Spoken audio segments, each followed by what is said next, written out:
Hey everybody, welcome back to On the Sidelines. With us on the phone right now, Robert Clay and Josh Sneed, AL.com, SEC Shorts. Told you about them right before we took that last break. Let's go ahead and get to this video. Really funny stuff, parodying the aftermath of the Ole Miss Alabama program. Go ahead, Richard.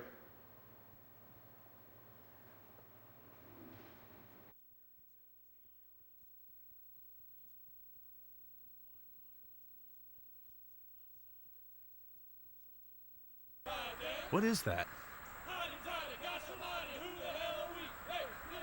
Is that the... Yep. That's the 2014 Ole Miss goalpost.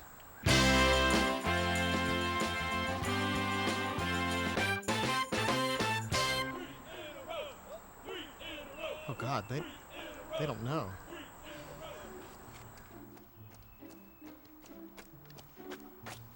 Hey, you seen a goalpost come through here? Big, yellow? No, haven't. Must have just missed it. Wait, so you mean to tell me you guys have been carrying this thing around since 2014? Oh, no doubt, dude. In 14, we hit the Grove, and we were just like, let's keep going, guys. And, like, we hit the Square, and we were like, let's keep going, guys. And, like, before we knew it, we're at a Panic show in Colorado, bro. It's impressive. Yeah, no doubt, dude. Kind of like heroes, but whatever. I don't want to be the one to tell you this, but Alabama won the game. No, today, no. Dude, Nina actually texted me earlier. We were up by 3 touchdowns, and that's when we headed in. So. Yeah, no, you did. You had a 3-touchdown lead. It was a pretty intense game, actually. It was kind of fun, but Alabama won the game. Are you right now to my face telling me that we lost a 3-touchdown lead? Yeah. Twice this season. Yeah, this is the second time, actually.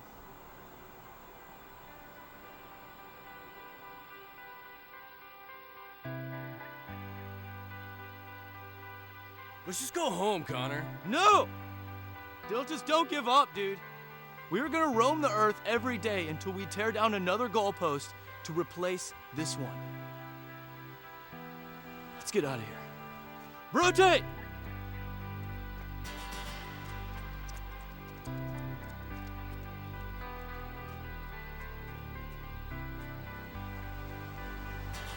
Man, I am so glad we don't rush the field. Oh, that's good stuff. All right, everybody, you can catch them on AL.com's YouTube page. That one just came out today, already several thousand views. But once again, we welcome back into the program Josh Sneed, Robert Clay of AL.com. Guys, appreciate the time today. Thanks for having us. Yeah, glad to be here. Awesome. Well, hey, I just right off the bat, I want to ask, how did this whole thing come about? The SEC Shorts, you guys have been doing it for a couple of seasons now. So how's everything going, and how did you get started? Yeah, we, when Paul Flybaum started doing his TV show on the SEC Network, he had this segment where people could send in just video rants, kind of like calling in, but you do it in video form. Yeah. So we just kind of went above and beyond as much as we possibly could with production value and just started sending them in, and they got a pretty good response, and it just sort of built a momentum after that. And AL.com contacted us, and I started working there, and we've just been able to grow the brand pretty heavily since we've been there. So that's kind of how it's been going. Wow, that's funny how it started. I actually sent one of those videos in too, but and the guy, the producer John, told me he was going to put it on the show, and he never did.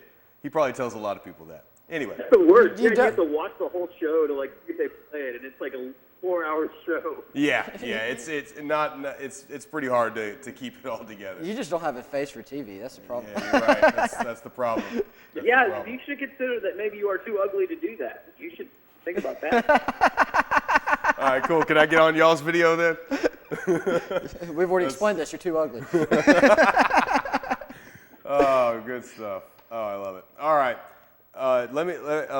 Fellas, this was a crazy weekend in college football. Lots of close games, a few blowouts that we didn't quite expect. What did you guys take away from the weekend? What was the craziest game you watched? I was in Oxford for the Alabama game, so I didn't, other than the Louisville Florida State game and a little bit of the Auburn game. I didn't really get to watch too much else, but the Alabama game was pretty crazy enough. Yes. It was a really good game, and I had a lot of fun. And the people in Oxford were really nice as well. It was a good time. Yeah, I've been to there a few times. They are legendary for their Southern hospitality, as it were. The Grove is always. Have you been there for a game day then? Yeah. Oh yeah. Yeah. Been on the Grove. I've reported on them a couple times for Tailgater Monthly, and I mean, it blows your mind every time. Just they're the top end people for tailgating. Try to explain. Yeah, the tailgates were all really nice, and people dress up. It was raining, and girls were still in like leather skirts, and dudes had like bow ties and stuff. I felt weird for being in overalls, no shirt, had like bags of shoes. So you were in overalls and they were in bow ties, so it was You typical joking? Alabama fan You dressed know up that? like an Ole Miss fan. Get it? Yeah. Don't worry about it. Kinda. Explain to me, all right, Ole Miss, they had to be just going crazy, up 24-3. Tell us what it was like towards the end of the game when they're down by 13 with like 2 minutes to go.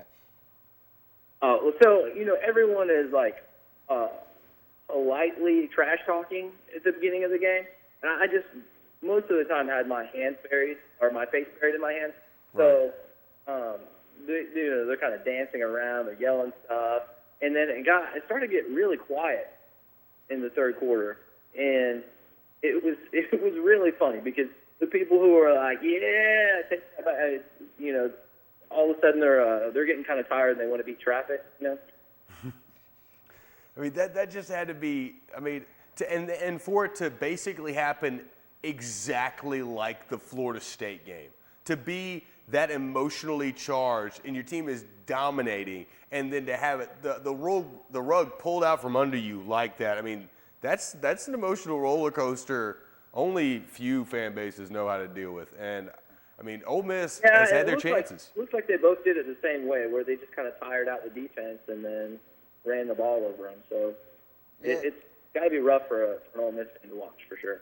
It definitely was, and it pretty much last week is, for the most part, teams that were supposed to win won. Other than I had East Carolina beating South Carolina, and if you look at that game, it was close. Stat-wise, they could have happened. That 3 turnovers in the red zone, buddy. Yeah. It was ridiculous. If you look at the stats, you'd think East Carolina won by like 60. I'm not kidding. But next week, what are you looking forward to? Where are you at next week? What are y'all looking forward to? I think it's going to be an interesting game with Auburn and LSU. Auburn has just been struggling pretty mightily with Power 5 teams lately. So, I'm a big Auburn fan, and it's been, my birthday was during the Texas A&M game, and I'm just sitting there burying my face in cake and just like drowning my sorrows. It's tough to watch sometimes, but it'll be interesting to kind of. Fortunately, it looks like that's going to be a race for the bottom of the SEC West, but. That's an interesting one for me, and then just more on a national scale. Some of the Big Ten games have been fairly interesting, just how those teams have been playing. Yeah, I've made several videos about Auburn myself, and I just when you've dealt with the ups and downs like Auburn has, it's almost like you have to laugh to keep from crying, and I think that's something that you guys really hit on is like the fan experience. And, yeah, we might be feeling down about it, but at least we can maybe laugh about it later to try to maybe detract from the crushing emotional hurt that we're feeling after the weekend. I mean, it's the life of an SEC fan, though, and you guys capture it pretty well. Let me you guys talked about you did see the Louisville Florida State game. Tell me what was going through y'all's minds as you just saw that score going higher and higher and higher throughout the day. What I thought was interesting was you looked at Ole Miss jumping out to a big lead against Florida State, and you just saw Florida State battle back. And I was watching this game, and I'm just expecting at any moment for Louisville to start self-destructing, for Florida State to start crawling back into it. And it just didn't happen. They just kept getting big play after big play. The Louisville quarterback is just running up and down the field, and before you know it, I mean, there's just you got the backups and you're kicking field goals down 40-something points. So I was really surprised that it kind of got away from Florida State like that. I thought they had shown real promise against Ole Miss, but, Louisville is the real deal, it looks like. Yeah, they vaulted into the top 5. First time they've been there in a long time, certainly since Petrino was there last. With the top 4 being so crazy and it's up and down, Oklahoma completely got blown out again by Ohio State, pretty much ensuring that they will not be in the playoff picture. Bob Stoops is gone. Yeah, and so Stoops is coming to Auburn, I'm telling you. Yeah, I mean, people are jumping in and out of that top 4. So who do you guys like as your top 4 right now? Obviously, it all kind of changed, but right now, who are the 4 teams that you guys like? Oh man, that's tough. Obviously, I've got Bama at the top, maybe Ohio State too, Louisville and Houston maybe. Okay. Did Houston lose? I don't know. Did Houston lose? No. No, I would say, I Houston would didn't obviously put Alabama first, and then, Ohio State is looking just very dominant. And, I would actually probably put Louisville third. I think they've shown, that they're able to play with anybody. Clemson, I feel like Clemson struggled against Auburn, and, they haven't really played that many people, so I'd bump them down. And then, I would probably put Houston in the top 5, which, strange to be saying that. But, I think they've shown great offensive potential. And, if Tom Herman were to come to Auburn, I'm dancing in the streets. Oh, yeah. In the rain. I saw today that Michigan got a first place vote today too. And, Yeah. There's no way my hate for Jim Harbaugh could allow me to put them in any top 4 or 5.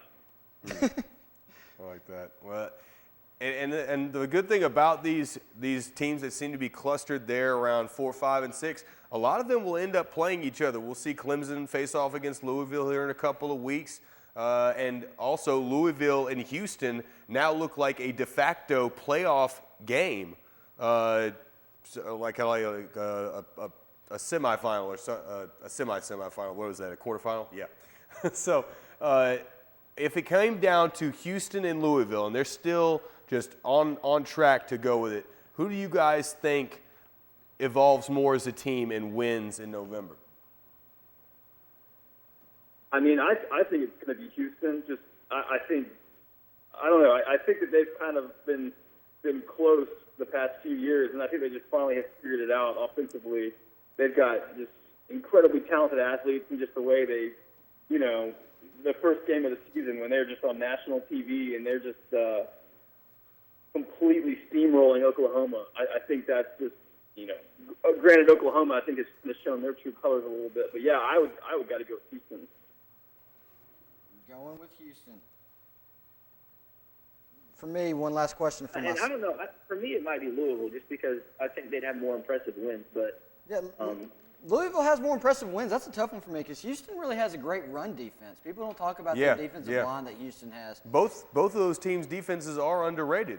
They are, and both of them face, little speedsters at quarterback. So they're kind of prepared for that. Would be a tough game. That would be a great playoff game, Houston versus Louisville. Louisville. I can't wait for that. I mean, how golden is it that they got put on each other's schedules for this year? It's almost like it was destined. Yeah, but like I said before, I kind of like the old SEC West when they had 5 of the 6 top teams in the top 6 there, and they just start weeding each other out as the season progresses. Yeah, and for me, I still think Louisville loses to a cupcake. I do. I would not be surprised at all. I could totally see them losing to a Wake Forest at 11 a.m. on Jefferson Pilot. Oh man! We get all 3 days reunited.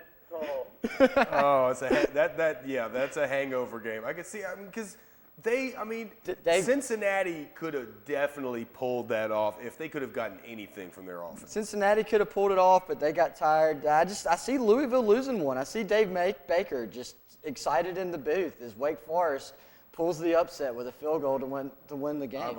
If Wake Forest did it, I would laugh so hard. But what you got? I love Wake Forest, man. They're one of my favorite teams. I'm telling you. All right. But somebody loves Wake Forest. Yeah, that's really strong. Tone that down a little bit. Yeah. We'll go ahead and hit Vegas up about that. We'll probably get good odds. But real quick, before we let you go, Auburn or LSU, who's looking for a new coach first? Auburn. No, I just Robert jumped in quick. think the buyout alone is going to keep Gus around for another year, regardless of record. You think so? Yeah, I kind of get that feeling as well. Even with that Apple money. Yeah, he's going to be needing that when the iPhone 7 being a bomb. Oh, man. What if Auburn fans just got together and sold all their iPhones for Gus Malzahn's buyout? Oh, my gosh. Brett Lashley must be paid. But fantastic. Well, looks like we got another call. But, guys, we're about to jump to break. Thanks for joining us. Seth, you got anything else? That's it. Guys, appreciate the time, and hopefully we can have you on sometime again. All right, good, Seth. Thanks, guys. Appreciate Thanks. it. All right, guys, take care. Go to break. All right, everybody, we're going to take a quick break. Your calls when we return. Stick around.